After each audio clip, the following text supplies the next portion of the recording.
దళిత క్రైస్తవుల ఎస్సీ హోదా రద్దుపై కడపలో సమావేశం జరిగింది. మాజీ ఐఏఎస్ విజయ్ కుమార్ ఈ సమావేశంలో పాల్గొన్నారు. భారతదేశంలో 150 కోట్ల మందికి ఒకటే రాజ్యాంగం ఉందని, క్రిస్టియన్స్ గా మారిన ఎస్సీలపై వివక్ష చూపడం కరెక్ట్ కాదన్నారు. ఎస్సీగా పుట్టి మతం మారిన వారిని ఎస్సీలుగానే గుర్తించాలని డిమాండ్ చేస్తూ ఉన్నారు విజయ్ కుమార్.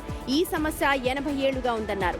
అందరికీ సమన్యాయం చేయాలని కోరుతున్నారు ఆయన. ఇతరులకు లేని ఆంక్షలు ఎస్సీలకే ఎందుకు అంటూ ప్రశ్నించారు విజయ్ కుమార్.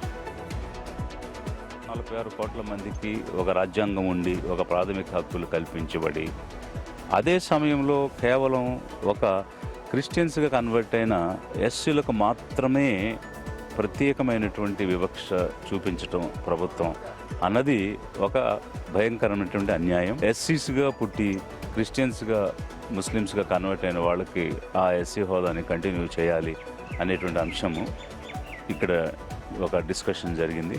ఎప్పటికైనా కళ్ళు తెరిచి సమన్యాయం అందరికీ ఇవ్వాలని చెప్పేసి మేము డిమాండ్ చేస్తున్నాం. మా ప్రతినిధి శివ జాయిన్ అవుతున్నారు. శివ, మాజీ ఐఏఎస్ అయ్యుండి ఇలా మాట్లాడుతూ ఉన్నారు అని అంటే ఇప్పుడు దీనిపైన ఇతర పక్షాలు ఏమంటున్నాయి అండ్ దీనిపైన అసలు ఏమైనా జరిగే అవకాశం ఉందా వాళ్ళు కోరుకున్నట్టుగా? సుమతి, ఇటీవల కాలంలో భారతదేశంలో జరుగుతున్న అంశం ఏంటంటే ఎస్సీలుగా ఎవరైతే మతం మారతారో, క్రిస్టియానిటీ విపక్షించుకుంటారో వాళ్ళు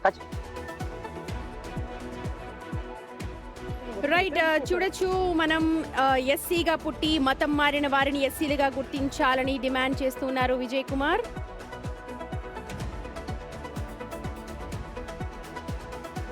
ఎస్సీలపై వివక్ష వద్దు అని చెప్పి మాజీ ఐఏఎస్ అంటూ ఉన్నారు. మరి అసలు ఏం జరుగుతోంది సమావేశంలో ఒకసారి డీటెయిల్స్ చెప్పండి శివ.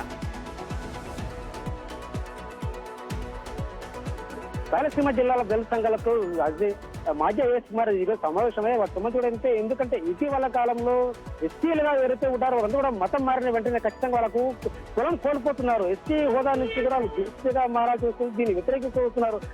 భారతదేశంలో 150 మందికి ఒకటే రాజ్యాంగం ఉందని, కానీ ఎస్సీలకు మాత్రం ఎందుకు రాజ్యాంగాన్ని చూపడం లేదంటూ కూడా కోరుతున్నారు. ఎందుకంటే వివక్ష కేవలం ఎస్సీల పైన మాత్రం వివక్ష చూపుతున్నారని, రాజ్యాంగంలో అందరికీ లాగే ఎస్సీలు కూడా హక్కులు ఉన్నాయని, ఇతర మతాలు ఎందుకంటే ఓబీసీ, బీసీ కావచ్చు, ఇతర కులాలు ఎవరైనా సరే మతం మారినా వాళ్ళకి లేని ఆంక్షలు కేవలం ఎస్సీలకి ఎందుకు ఉన్నాయని కూడా ప్రశ్నిస్తూ వస్తున్నారు. దీన్ని ఎట్టి పరిస్థితుల్లో వీటిపై కూడా, ఎందుకంటే రాజకీయ పార్టీలు శక్తిగా పనిచేయాలి, కేవలం అసెంబ్లీలో కాదు పార్లమెంట్ లో వీటిపై చట్టం చేయాలని, అప్పుడే ఎస్సీలకు సంబంధించి కూడా మీరు శక్తిగా న్యాయం చేస్తుంది. కాబట్టి రాజకీయ పార్టీలు కేవలం ఎస్సీలను వాడుకుంటారు తప్పించి ఆదుకోవాలని కూడా ఆయన తీవ్ర విమర్శలు చేశారు. సుమతి, రైట్ శివ, మతం మారిన ఎస్సీ హోదా కలిగించాలి అని అంటూ మాజీ ఐఏఎస్ విజయ్ కుమార్ కోరుతున్నారు.